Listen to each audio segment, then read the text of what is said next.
There comes a moment in a woman's life when the noise outside no longer matters, but the silence within starts to echo. And if you've ever felt your body go quiet, not because it was numb, but because it needed to listen, then maybe you're already standing at the edge of something sacred. Today, more than ever, women are told that silence is a red flag. That when you stop craving, stop chasing, stop offering yourself, something must be broken. We're conditioned to believe that absence of desire means something is wrong. That if you're not touched, pursued, or needed, you've failed some unspoken test of femininity. But what if that silence is not failure? What if it's a beginning? Carl Jung once said that everything we repress eventually returns as fate.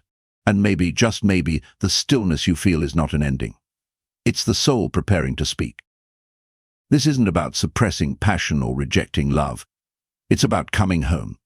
It's about recognizing that when the body falls silent, it isn't empty. It's waiting, watching, calling back the parts of you that were scattered through years of performing, pleasing, and pretending. So many women reach this threshold quietly, not with announcements or decisions, but with a tiredness too deep to explain, a longing they can't name, a sense that something needs to be reclaimed, but they're not yet sure what it is. This is where our journey begins, not in the absence of love, but in the presence of self. In this video, we're not talking about abstinence as denial. We're talking about abstinence as remembrance, of who you were before the world taught you what to want. If that sounds like something you felt in your bones, even if you've never put it into words, then keep listening. You're not withdrawing. You're waking up. And the silence that surrounds you now? It's not hollow. It's holy. It doesn't happen in one dramatic moment. There's no announcement, no clear decision. Just a quiet shift, almost unnoticed, when a woman begins to withdraw. She starts saying no more often. Not loudly, not defiantly. Just gently, softly, almost as if her body is the one choosing. She doesn't rush to answer messages anymore. She feels tired, not just in her bones, but in her spirit. The kind of fatigue that sleep can't touch. The kind that whispers something deeper is asking for her attention. And even though everything on the outside still looks the same, something on the inside is changing. She may not even know why. There's no single event she can point to. It's just that things that once felt necessary now feel heavy. Touch feels intrusive. Noise feels sharp. The world she used to dance in begins to feel like it's spinning too fast. Carl Jung believed that when the soul is ready to grow, energy begins to withdraw from the outer world and redirect inward. This isn't depression. It's the beginning of individuation, the self calling itself back home. And though it might look like disinterest or detachment from the outside, it is, in truth, a sacred initiation. Dreams become more vivid. Symbols appear without warning. Emotions rise like tides she can't control. She finds herself crying over things that didn't touch her before, laughing in silence, feeling waves of memory, nostalgia, and yearning for what she doesn't yet know. This is the invisible turning point, the moment when her spirit begins to reclaim itself, not by force but by quiet refusal. A refusal to keep giving herself away to things that deplete her. A refusal to continue defining her value by how others receive her. And it can feel lonely, even confusing, because no one sees what's happening inside. The outside world keeps moving, keeps pulling, keeps demanding she stay present, pleasing, productive. But something ancient within her says no, not this time. It's not a breakdown. It's a calling, a sacred pause, a turning of the tide. And though she may not have words for it yet, she can feel it. The sense that her soul is rearranging things, that the life she's been living no longer fits the woman she's becoming. This is not shameful. It's sacred. Not weakness, but wisdom. What she's feeling isn't failure. It's the beginning of remembering, of returning, of rebirth. And it begins right here, in the quiet she never thought she'd need. Abstinence is often misunderstood. People see it as deprivation, as something cold or rigid. But for a woman on the path inward, abstinence is not about what she avoids. It's about what she makes space for. It's not just the absence of sex. It's the sacred withholding of her energy from places that once drained her. It's the decision to stop seeking external noise and return to the source within, To pause the distractions that numb and confuse. To reclaim attention from the endless seeking and begin to listen inward. Carl Jung taught that energy never disappears. It simply changes form. When desire is not expressed outwardly, it doesn't die. It begins to refine. That same force once used to attract others starts turning into intuition, into inner vision, into presence. The soul begins to speak not in words but in subtle shifts, in silent knowing. In this space, a woman becomes more than available. She becomes attuned. Her body, once restless, softens into stillness, not because it is inactive, but because it is now sacred ground. A temple in waiting, a ritual in progress. She is no longer reaching, she is receiving. What once felt like urgency now feels like clarity. What once was craving becomes insight. The hunger fades and in its place comes calm. She finds herself responding to life instead of reacting, sensing more, needing less. Her instincts sharpen. Her boundaries soften but become firmer in their roots. This is not about repressing desire. It's about transmuting it, turning longing into light, turning physical yearning into creative force. This is the alchemy Jung hinted at, the spiritual evolution that comes when we stop spilling ourselves outward and instead build a fire within. And it's quiet, almost invisible. To others it may look like she's doing nothing, but she is cultivating. She is composting old energy and preparing new life. The world may not understand it, but her soul does. Abstinence becomes a container, a vessel that holds her as she transforms. The silence, the stillness, the space, they are not voids. They are sacred ingredients. And when honored, they become the birthplace of power not rooted in performance, but in peace. She is not shutting the world out, she is tuning the world out so she can hear what truly matters. Herself, her truth, her path. And in this quiet cocoon, the real work begins. The woman is not withholding. She is becoming. There comes a point in every journey inward when the silence stops being peaceful. It becomes raw, unforgiving. And for many women, this is where they begin to feel like something is going wrong. But in truth, it's where something finally starts to go right. Because this is the stage where the shadow rises. The part of us we buried so deeply we forgot it even existed. Carl Jung called it the shadow, the collection of everything we had to suppress in order to be accepted. Our rage, our longing, our shame, our truth. When the outer world goes quiet, the inner world gets louder. And it doesn't whisper. It howls. Old memories surface. Not just events, but the emotions we weren't allowed to feel at the time. The heartbreak we shrugged off, the betrayal we made excuses for, the voice we silenced to be loved. Suddenly she finds herself crying without knowing why, or snapping at things that never bothered her before. She may feel lost, unstable, like she's regressing. But she isn't breaking down. She's breaking open. The mask she wore for so long no longer fits. The role she played starts to crumble. And that is terrifying. Because society never prepared her for this. It taught her how to smile, to serve, to seduce. But it never taught her what to do when she no longer wants to perform. So when she stops smiling, stops craving attention, stops engaging in games of validation, people around her start to worry. They tell her to go out more, to meet someone new, to distract herself. But she knows that's not the answer. She knows this ache has nothing to do with loneliness. It has everything to do with truth. And the truth is not comfortable. It is confrontational. In this space, she begins to question everything. Who was I really in those relationships? What part of me was acting just to be wanted? What have I never let myself feel because I thought it made me unlovable? These are not soft questions, but they are sacred ones. This is the encounter with the shadow, not the villain inside her, but the voice that was banished. The side of her that said no when everyone expected yes. The instinct she labeled as too much. The sensitivity she buried under strength. And now it all wants to come home. It's messy. She may feel like she's losing her mind, but she's actually reclaiming it.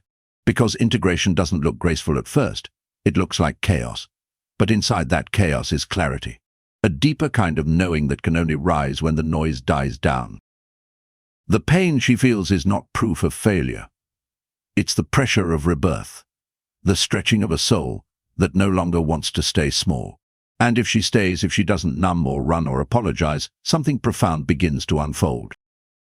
She begins to see herself not as she was taught to be, but as she actually is. Whole. Human. Holy.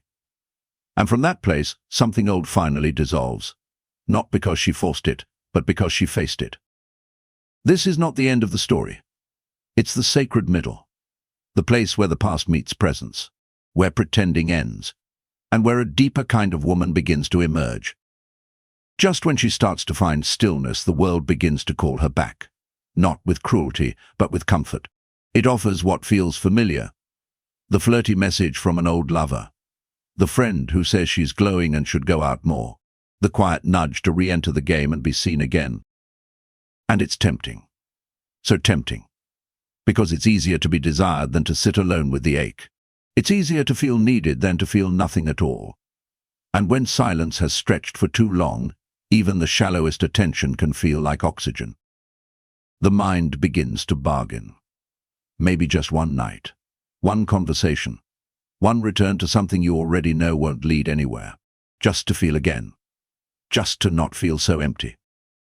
But it's not really emptiness she's feeling. It's space, space that her soul fought hard to carve out, and now it's being tested. Jung said that real transformation requires the death of the false self. And this is what the death looks like.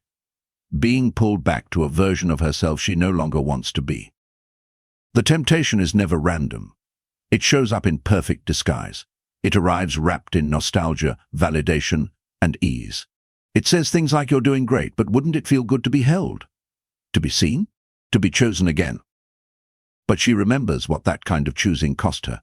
She remembers the way her body tensed, even when her lips smiled. The way her silence was filled with pretending. The way her soul shrank every time she traded peace for attention. Now she stands at a threshold. The world is offering her comfort. But she knows it's not the kind that nourishes. It's the kind that numbs. And what she's building now needs space, not noise. Presence, not performance. Holding the silence takes more strength than saying yes. It takes faith. It takes grief.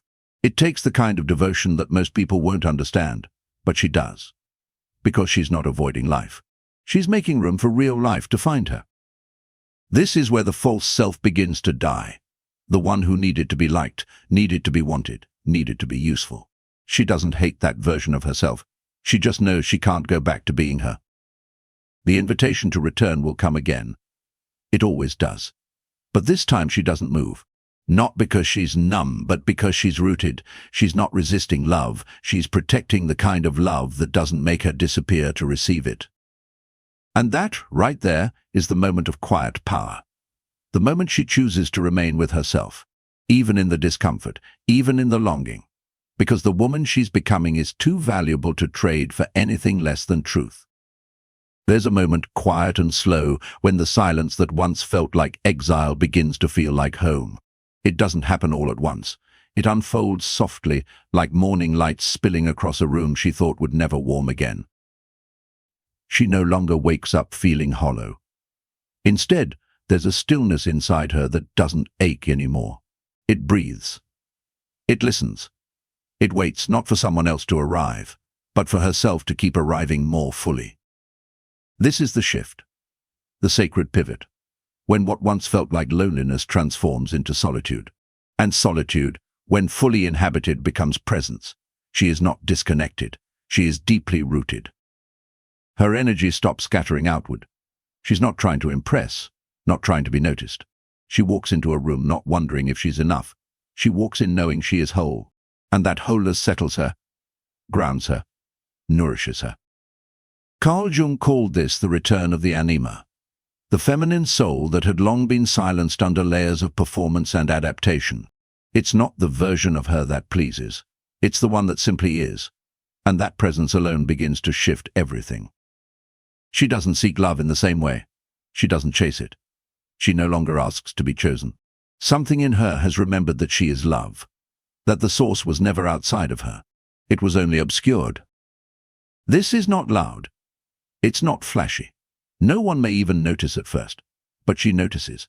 She notices how her breath deepens, how her eyes soften, how her intuition sharpens. The world begins to feel less threatening, not because it changed, but because she no longer looks to it for identity.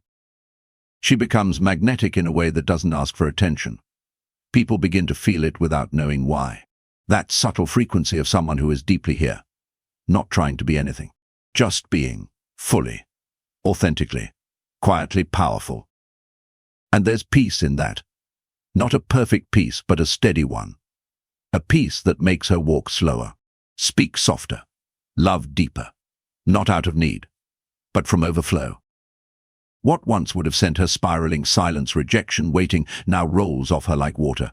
Because she's no longer measuring her worth by how others react, she's too busy witnessing her own unfolding. This doesn't mean she never wavers.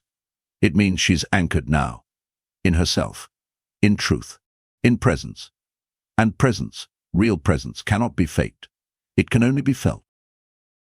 She may still have days where the old ache rises, but even in those moments, there's a voice inside that whispers, stay.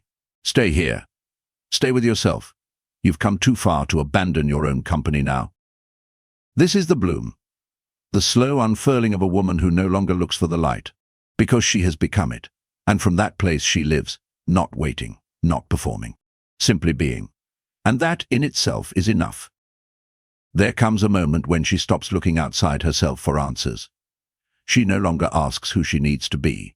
She simply becomes. And in that becoming, something ancient returns. It's not a personality shift. It's a re-emergence. The feminine archetype that lived inside her all along begins to rise. The wild woman. The wise one. The sovereign soul. She was never gone. She was just waiting for silence deep enough to step forward. She doesn't roar. She doesn't beg. She moves with a kind of knowing that unsettles those who only understand performance. She doesn't play roles anymore. She has no need to. The woman she's become is not seeking permission to exist. Jung called this the anima, the inner feminine, the part of the psyche that links us to the symbolic, the intuitive, the mystical. And when a woman reclaims it, she no longer needs validation to feel real. She becomes her own mirror. People may call her distant now, unavailable, but it's not distance. It's discernment. She has learned to be so full of her own energy that she can no longer entertain half-hearted presence. She becomes untouchable, not because she's cold, but because she is finally whole. This is the shift from seeker to source. She stops asking others to name her worth. She starts speaking from a place that doesn't need applause. There is no desperation in her anymore, just depth. She carries mystery now, the kind that can't be captured in words or labels, the kind that makes people pause without knowing why. Her eyes don't beg to be seen. They witness. Her silence doesn't hide anything. It reveals. The world doesn't know what to do with this kind of woman, because she doesn't need it. She moves outside its rhythms. She doesn't chase what she once craved, and that makes her powerful in ways no one taught her to be. She is no longer the muse, no longer the girlfriend, not even the goddess. She is the storm and the calm after, the fire and the ground it burns. She doesn't want to be worshipped. She wants to be real. Her presence now is ceremonial, a walking ritual of reclamation. She doesn't demand loyalty, but she makes betrayal impossible to ignore, not because she punishes, but because she reflects everything false simply by standing in her truth. She is no longer waiting for the world to meet her. She has become the world. And from that place she leads not by force but by frequency, not through domination but through grounded, radiant being. This is the woman who has returned to herself, not the version built for others, but the one shaped in silence, tempered in solitude, crowned not with attention but with awakening. And that, more than anything, is why she can never go back. When she loves now, it comes from a different place, not from emptiness, not from fear, but from fullness, from stillness, from a quiet space within her that no longer aches to be filled. She doesn't wait to be seen. She sees herself. She doesn't hope someone will rescue her. She already rescued herself. And because of that, her love is not a reaching. It's a sharing, a sacred extension of something already whole. There was a time when she gave too much, not because she was weak, but because she thought love had to be earned. Now she knows love isn't something you chase. It's something you become, and from that becoming you offer it, not because you need to, but because you choose to. She doesn't beg to stay. She doesn't force connection. If it flows, it flows. If it fades, she lets it go, because she trusts what's meant for her won't require her to abandon herself to receive it. Her desire is no longer loud and frantic. It's softer now, deeper, sacred. She doesn't need fireworks. She needs resonance. She needs presence. She needs someone whose soul feels like silence, not noise. She used to settle for almost, for attention that came in waves, for affection wrapped in confusion. Now she waits, not with desperation, but with discernment, because she knows what she carries, and not everyone is meant to hold it. She walks with quiet sovereignty, not proving, not performing, just being. And that being speaks louder than any declaration of love ever could. When love comes now, it must come with depth, with truth, with real presence, not to complete her, but to walk beside her, not to fix her, but to honor her. She has nothing to prove anymore, nothing to chase. The hunger that once drove her is gone. In its place is clarity. In its place is choice. She doesn't fear solitude. She honors it, because it taught her what love really is, not a promise from another, but a power within herself. And now, when she loves, it's not because she needs something. It's because she has something sacred to give, and only someone equally rooted will recognize its worth. She didn't disappear. She transformed. Her silence was never absence. It was preparation, a clearing of noise so something real could return. The woman she is now doesn't shrink to be understood. She expands to be true. Her body is no longer quiet from fear. It is still because it is listening. Alive because it is sacred. She no longer waits for life to happen to her. She lives it deeply from the inside out. Carl Jung once said that what we do not integrate will rule us as fate. But what we face, what we bring home, becomes power. This is what she has done. She has turned wounds into wisdom, absence into presence, silence into a sanctuary. She doesn't return to old roles. She doesn't fit into the frame others held for her. That woman is gone. In her place stands someone new, someone ancient, someone whole. She is not beginning again. She is beginning as herself. There is no rush in her anymore. No hunger to prove. The world may still pull, still tempt, still misunderstand. But she knows now. She remembers. Her body is not an object to be desired. It is an altar that houses the sacred. And if you felt that same shift, even quietly, you're not alone. If your body has gone silent, if your soul has started to whisper, maybe it's because you're being called to slow down, to listen, to become something you haven't yet had words for. So tell us, has this touched something true in you? Comment below with the words, "I honor the silence within me." Let others know they're not the only ones walking this path. And if you want to keep walking it together, subscribe to this space. Here, every word is a ritual. Every silence, a return. May you move forward not with urgency, but with presence. Not seeking, but remembering.